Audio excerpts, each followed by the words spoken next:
Alec Boffinger shows us how Dickinson State brings a whole lot of Montanans to the football table.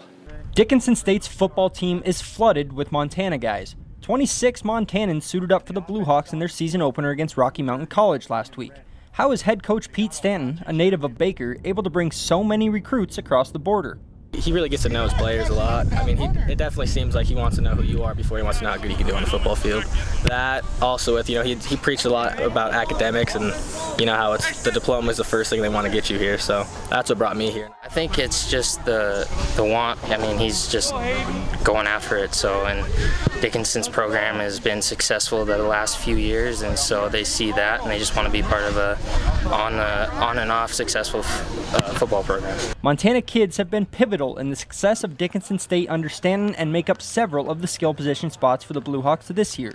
Those Montanans have an attitude and toughness about them that rubs off on their teammates. I think some of the mean guys that come out of Montana, I mean, good mean football players do. I mean, I think they see that, so just recruit a lot of Montana kids. So when you come to Montana, you're going to play in the snow all the time, just like here. And that's like a huge thing for us. Is, we call everything hawk weather, no matter what weather it is. We're going to be fine in it.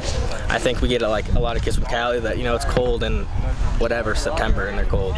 So I think once they get to know us and we're teasing them all the time about you can't be cold yet. Again, goes back to Coach Stanton's recruiting process. He recruits the right guys and brings them together, and it's just one big family. A handful of the guys Stanton brings in come from the 6- and 8-man ranks. But as they put it, football is football, and the adjustment period for those guys was short-lived. It takes a while just as far as the different schemes and the things that they have to understand, but one of the things that plays into their advantage, is a 6-man guy, is he has to be able to tackle people, and he's done that before.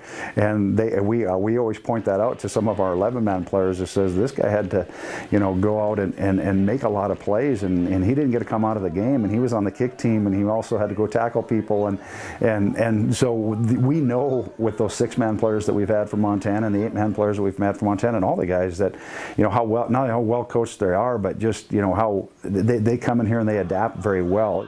Dickinson State has won 4 North Star Athletic Association conference titles in 5 years since leaving the Frontier Conference. The matchups with Frontier teams in Montana have continued, though, and give the Montanans on Dickinson's roster added motivation. In the back of everybody's mind, you want to beat those teams you're from there. It's another team, you got to beat everybody, especially in college football. You can't drop more than 1 or 2 if you want to be in the hunt. So every game's important. Definitely get very excited. I think anytime we play Rocky, and we've played Montana Tech a couple times in the playoffs, and they get very excited. I think mostly because they know those players. They understand those guys. They're guys maybe they played with in high school or played against in high school, and so our Montana guys get very excited. In Dickinson, Alec Boffinger, MTN Sports.